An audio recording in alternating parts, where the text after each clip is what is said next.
Hello, कैसे हो आप लोग। उम्मीद करते हैं कि अच्छे होंगे। तो आज हम आप लोगों के लिए लेके आए हैं class 10th exercise 4.3 question number 11 NCERT book.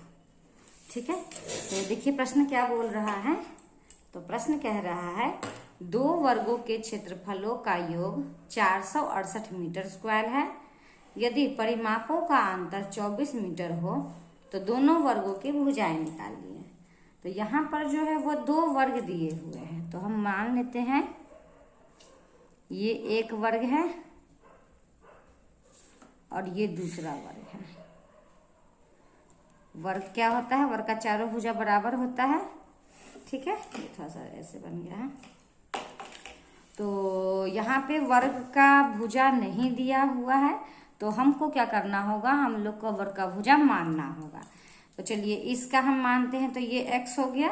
तो वर्ग का चारों भुजा तो बराबर होता है, तो ये सारा x ही हो जाएगा। और इसका हम लोग y मान लेते हैं, तो इसका चारों क्या हो जाएगा, y ही रह जाएगा। तो चलिए अब हम लोग बनाते हैं। पहले जो हमने लिखा है उसको हम लोग पहले मान लेते हैं। माना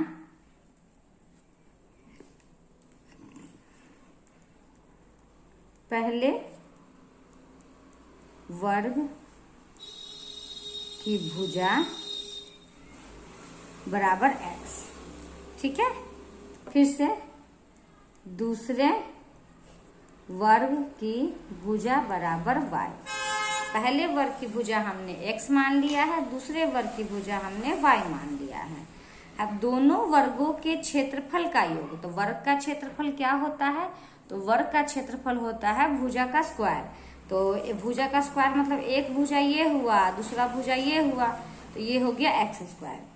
तो दोनों वर्गों के क्षेत्रफलों का योग, तो x स्क्वायर प्लस क्षेत्रफल मीन्स y स्क्वायर, दोनों का योग मीन्स जो कितना है 668। ये हो जा रहा है मेरा समीकरण 1। ठीक है, फिर से देखिए यदि परिमाणों का अंतर 24 है। परिमाण तो वर्ग का परिमाण क्या होता है, तो वर्ग का परिमाण होता है 4 गुने 1 भुजा, 4 गुने 1 भुजा। तो इसका हो जाएगा 4x, इसका हो जाएगा 4y। तो लिखेंगे यहाँ पुनः परिमाप है, तो दोनों का अंतर बोला है, तो 4x माइनस 4y बराबर में हो गया 24।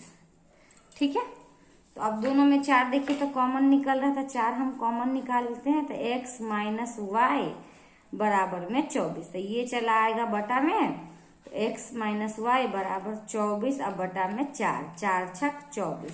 तो x माइनस वाई बराबर हो गया 6। अगर x निकालना हो तो ये 6 माइनस इधर आ गया तो प्लस, ये हो गया समीकरण 2। ठीक है, अब हमको क्या करना है, हमको x y का वैल्यू निकालना है। तो x का मान समीकरण 1 में डालने पर, समीकरण 1 क्या है, तो x square plus Y square बराबर में है 468। तो x के जगह पे तो हमको ये पुट करना है, तो 6 प्लस वाई का होल स्क्वायर आप प्लस वाई स्क्वायर बराबर में हो गया 468। ठीक है, कोई दिक्कत नहीं होगा, इसको a प्लस बी के होल स्क्वायर पे डाल दीजिए। तो a square plus B square plus 2ab, 2 into A into B plus Y square का वाई स्क्वायर बराबर में 468। सॉल्व कीजिए, तो 6 छक हो गया 36, आप प्लस ये हो गया वाई स्क्वायर, आप प्लस 6 दूनी 12 वाई प्लस वाई स्क्वायर बराबर 468। ठीक है, कोई दिक्कत नहीं, समझ में आ रहा होगा। तो चलिए यहाँ अब आगे देखते हैं हम लोग। तो यहाँ a square plus B square plus 2ab हमने किया है, तो 6 छक 36 प्लस वाई स्क्वायर, तो 6 दूनी 12 वाई स्क्वायर। अब हम इस तरह से जाती छाट लेते हैं, तो ये 36 का 36 हो गया, यहाँ वाई स्क्वायर 2 दिख रहा है, तो 2y स्क्वायर हो गया और प्लस 12y हो गया अब बराबर में 468 हो गया। अब हम इसको सही ढंग से समीकरण को लिख लेते हैं। तो चलिए 2y² plus 12y plus 36, plus को बराबर किधर लेके आते हैं, बराबर में हो गया 0। तो अब देखिए 2y² plus 12y plus minus minus तो माइनस होगा, बड़ा के सामने माइनस है। अब माइनस कीजिए तो 8 में से 6 गया तो 2, 6 में से 3 गया तो 3 और 4 का 4। ठीक है, कितना आ गया मेरा 432 बराबर में 0। अब इस सब में देखो तो 2 का टेबल आ रहा है, तो 2 को हम लोग कॉमन निकाल देते हैं। तो y² प्लस 2 छक 12 और माइनस 2 दूनी 4, 2 एकम 2, 2 छक 12 बराबर में 0। ये गुना इधर आके खत्म हो गया, 0 हो गया। तो y² प्लस 6y माइनस 216 बराबर में 0। अब हम लोग करते हैं इसका गुणनखंड। तो गुणनखंड हम लोग कैसे निकालते हैं, पहला और तीसरा का गुना। तो यहाँ तो पहला में 1 है y² का गुणांक, और यहाँ 216 है, तो 216 का हम लोग क्या करेंगे, लघुत्तम लेके इसका फैक्टर तोड़ेंगे। 2 एकम 2, 2 अठे 16, 2 पंचे 10, 2 चौक 8, 2 दूनी 4, 2 सत्ते 14, 3 नमा 27, 3 तिया 9, 3 एकम 3। चलिए 3 तिया 9। अब इसको ऐसा जोड़िए घटाइए कि बीच वाला आ जाए। 3 तिया 9 और 9 दूनी 18। ठीक है, और उसका 3 दूनी 6, 6 दूनी 12। तो देखिए 18 में से 12 घटाएंगे तो 6 आ जाएगा ना। तो इसलिए हम लोग लिख लेंगे y² प्लस 18y माइनस कितना है 12y। आप फिर तीसरा का तीसरा ऐसे ही लिख दीजिए बराबर में 0। देख लीजिए इसको, 18 में से 12 को घटाएंगे तो 6 आ गया, दोनों का गुना 216। अब 2 2 करके हम लोग कॉमन निकालते हैं, तो y निकल गया। तो y प्लस 18, इसमें आप 12 निकालो कॉमन, तो y आप प्लस माइनस माइनस प्लस 18 बराबर में 0।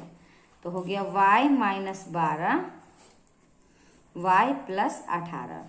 तो यहाँ y का वैल्यू क्या हो जाएगा, जब y माइनस 12 बराबर 0 तो y बराबर 12, एक ये वैल्यू हो गया।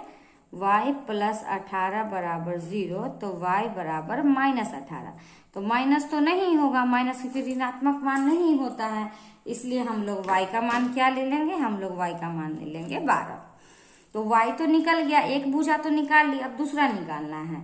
तो अब y का वैल्यू जो है आप समीकरण 1-2 में डाल दीजिए। समीकरण 2 में डालने पर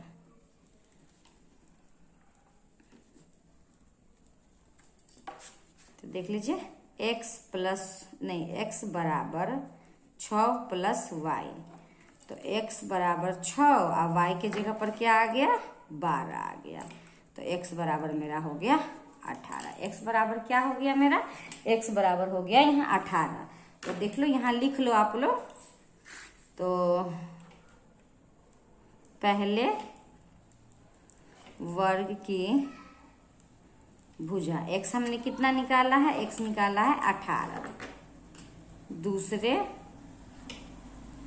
वर्ग की भुजा बराबर हो गया 12। इस तरीका से जो है प्रश्न संख्या 11 को हमने हल कर लिया है। इसमें x और y दोनों का वैल्यू हमने निकाल दिया है। आई होप आप लोग को समझ में भी आ गया होगा। तो अगर आपको हम मेरा बताया हुआ तरीका प्रश्न अगर आपको समझ में आ रहा है तो प्लीज मेरे चैनल को लाइक कीजिए, सब्सक्राइब कीजिए और जितना ज्यादा से ज्यादा हो सकता है अपने दोस्तों के साथ शेयर कीजिए। और अगर पहली बार आप इस वीडियो को देख रहे हैं तो प्लीज जो बेल आइकन है उसे दबाना ना भूलें, ताकि कोई भी वीडियो हम डालें तो आपको नोटिफिकेशन में आ जाए और आप मैथ का देख के इसका प्रैक्टिस कर सके। तो चलिए फिर मिलते हैं हम नेक्स्ट क्वेश्चन नेक्स्ट वीडियो के साथ। Thank you.